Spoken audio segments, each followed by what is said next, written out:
Good morning, this is Dr. Ken Long from Tortoise Capital with a review of the weekend trading reports for May 30th, 2015. We're joined today by the two white huskies, Tala and Yoki, who may be helping me with some of the commentary as we go along. So let's get started. The market is in bullish quiet conditions on an annual basis using weekly RSI 14. It's at the higher end of neutral at 57 out of 100. On a 10-day basis, using the 10-day NDX, it's lower end of neutral at 26 out of 100. Looking at the market mosaic, price with respect to the 200-day moving average is now yellow bullish. It's weakened a little bit from last week when it was white bullish. It's at 3.99%. It gives us basically a 2% cushion to sideways conditions. Slope of the 50 remains white bullish at 0.20. ADX improves slightly to 12.3, although that is still very, very weak in terms of trendiness. The risk index is the 30-period moving average of the VIX divided by the 10-period. It's at a reading of 1.01 right now, and that puts us into risk-on conditions as the boundary between risk-on and risk-off is 1.0. When we compare that score of 1.01 to the last 5,000 trading days, find the average and standard deviation. That enables us to compute the risk Z, or the Z score, and that's at 0.08. Shh. And you can see the 90-day histogram of that indicator here, and we are right basically at the zero line. And this series of declining highs and high lows in this indicator really says the market is marking time. It's at a point of indecision, and we could very easily see a large breakout in terms of volatility one way or the other. And it will be a surprising move given how sideways the market has been, or choppy the market's been in the last 60 days. The next directional move will really cause the VIX and the risk Z to spike. We just don't know which direction, but we'll see some more of that in a second. We get the reevaluation of blended monthly rebalancing coming up on Monday. These were the holdings from last month and the current leaders based on Friday's report. Little change in the holdings. The theoretical exposure in ETF2 is at 70% with only 7 of the 10 indexes on a buy signal. The model portfolio itself in ETF2 is still at 100% exposed. The stops are still in place. Kansas City workshop will be happening next week, so we're really looking forward to it. We got a large group of folks coming, some great research being produced, and barbecue will be eaten. Here's some additional charts I just wanted to show that talk about volatility a little bit, and just why I'm prepared for a sudden change in the volatility regime. This first one shows the width percentage of the Bollinger Band channel over the last 180 days, and you can see it's been as high as 7%, as low as 1%, and is now, during this period of quiet, has gotten smaller and smaller and smaller. And so those daily standard deviations, the intraday widths, have also been narrowing. If you convert that to a Z-score, in other words, finding the average and standard deviation compared to the last 10 years, what we find is we are at the one standard deviation below the long-term average. So we are really kind of at an extraordinary narrow range of trading of the last 30 days. And so that's why, to me, the possibility for an extended move in either direction is increasing, and that's going to catch people by surprise because the narrowed width tends to lull you into believing that's what the new normal is, and it is until it shifts violently. And yet you can see how fast that can go from 1 to 7% in terms of a strong directional move. We haven't had one of those lately. This third chart over here shows the slope of the 30-period regression line compared to the system quality number, and so that takes a 30-period look back, and you go back then 200 sets.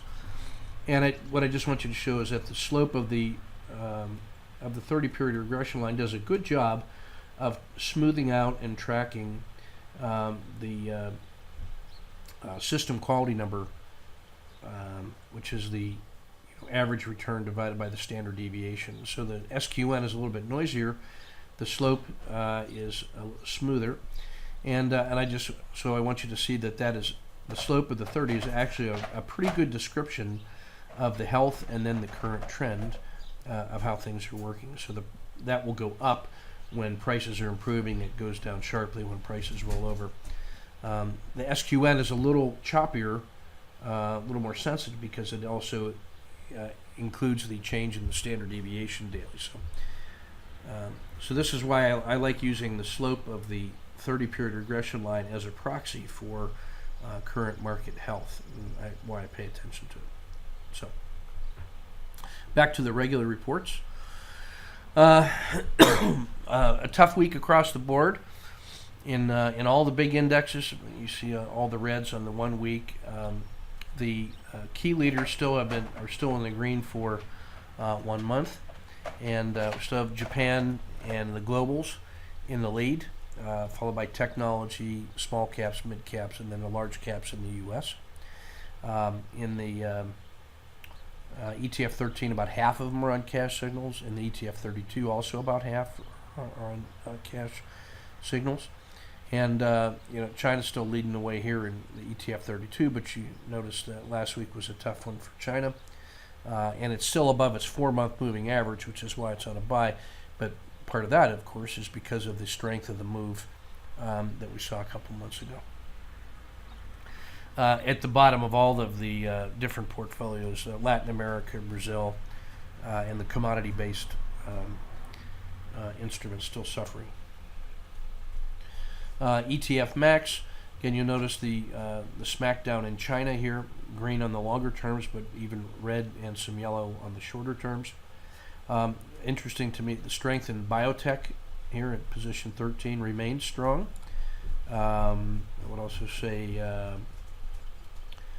U.S. healthcare providers and semiconductors remaining, that defensive play, much less likely to get scared out of positions in the tactical trading. So I still think those, even though the U.S. is lagging a little bit in the globals, the leading sectors in the U.S. are those defensive large caps, and they're still holding up pretty well. Inside the S&P 500, again, you'll see who the key leaders are. Avago Technologies, with kind of a massive 1 week and 1 month.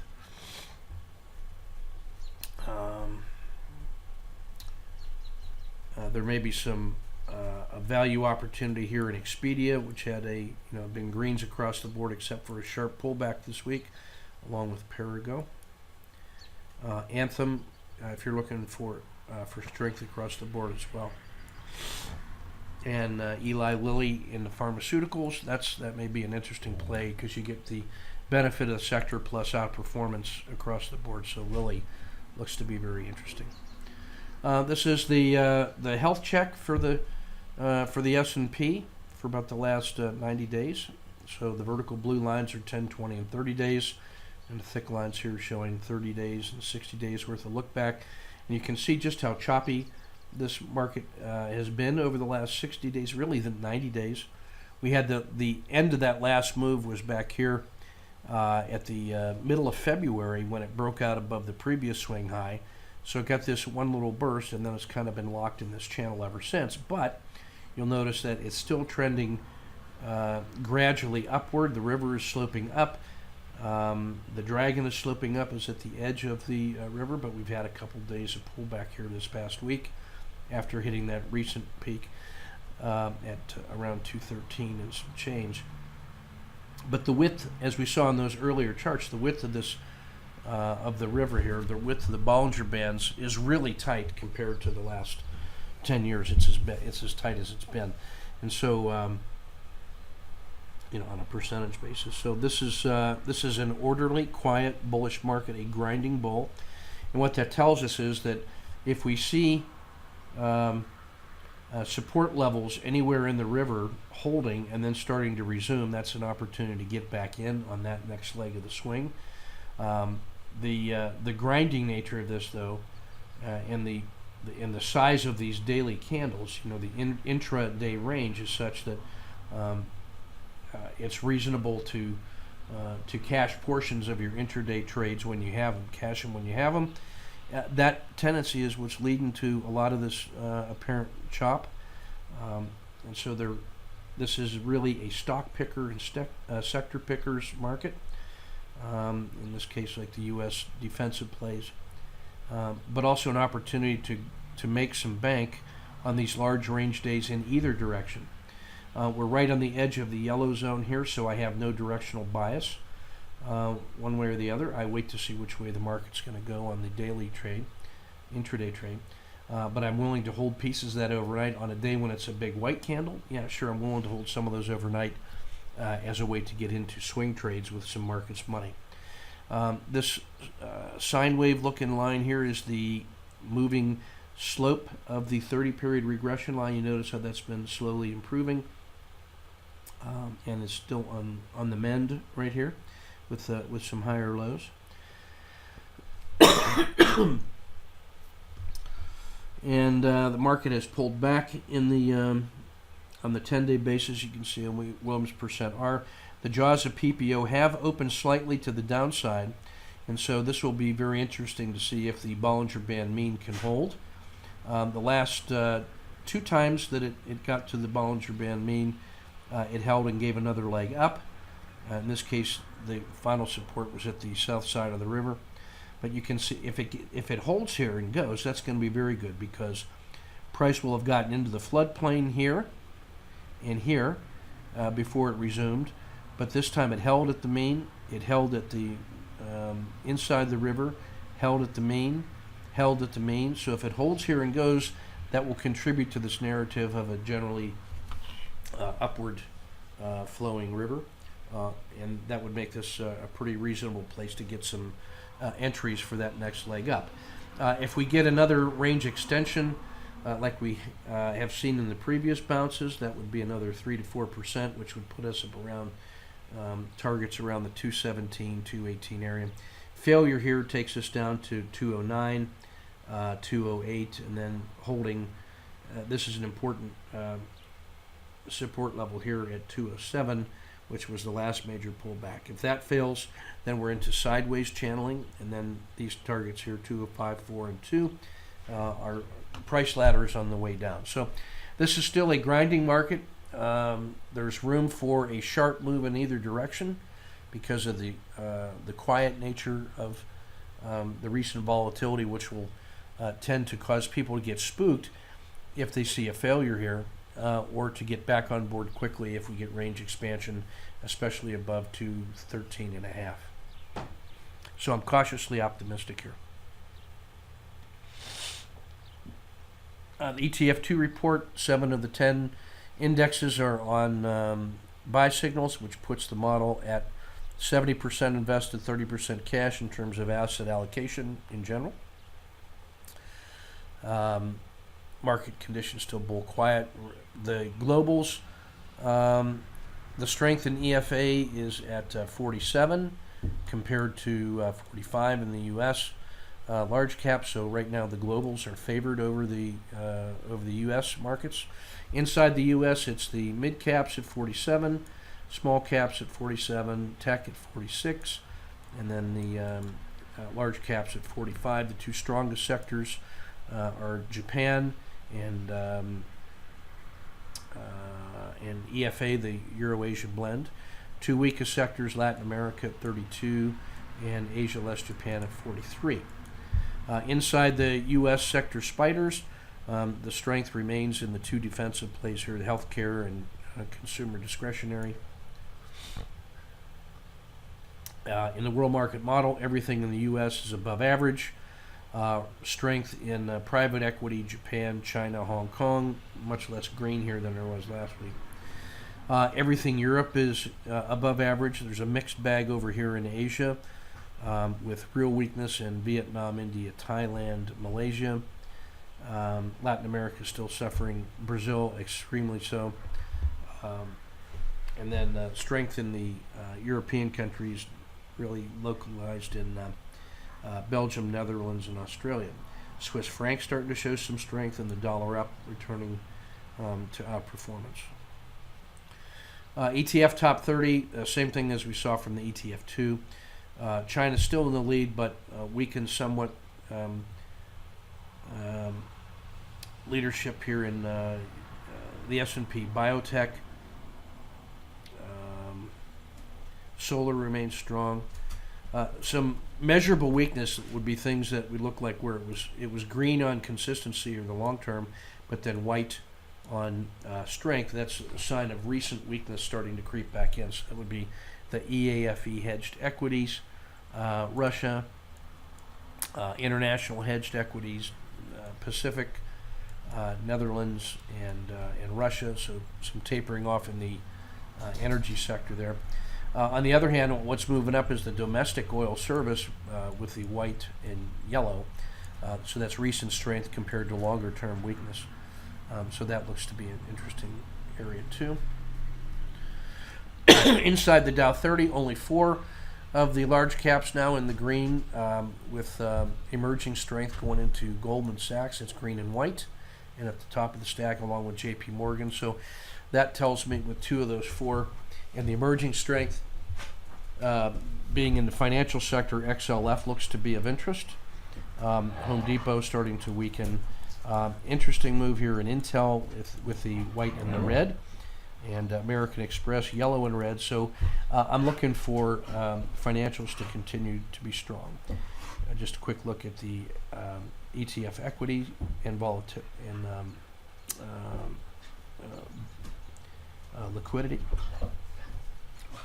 Notice IWM, the small cap, still dominating technology in terms of average daily dollar volume. EFA picking up some volume here as well, and the dogs helping. They'd like to reinforce that point. Lots of signals to choose from going into the new week. From the swing trade signal generator, we've got some overreaction and channeling signals in both ETFs and the large caps. We've got some 5DDs possible here in energy, Nike, and American Express. I like American Express because it has shown signs of bottoming and starting to recover. So I like the strength there. Plenty to choose from here in the auto framer, as well as some good patterns in 551W. Lots of auto framers with favorable reward to risk ratios, some good RSI2 signals and fraud quality numbers.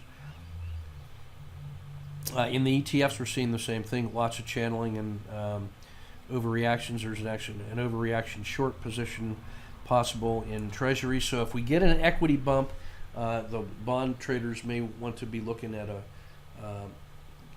getting a short opportunity here in Treasuries. Weakness on Friday was in Brazil and Latin America. We got smacked down pretty hard, and you can see in the reds they've been suffering across the board. Just a quick look at the auto framer and regression line fractals. We'll discuss more of that tonight in the webinar. And that's everything I want to cover from this weekend report. Again, this is a stock picker and a sector pickers market, and a blended approach that is grabbing birds in the hand. Intraday is good, and there's a possibility of continuing to build those positions into swing trades in the stronger sectors. So that'll be our focus for the week ahead. Looking forward to this weekend's workshop in Kansas City. We'll be making again a home study course. There will be over 20 presentations available, and we'll be recording all that stuff too. So lots of goodness coming soon. IITM, I believe, is now ready to release the swing trade courses, so be alert for that announcement from the good folks in Raleigh.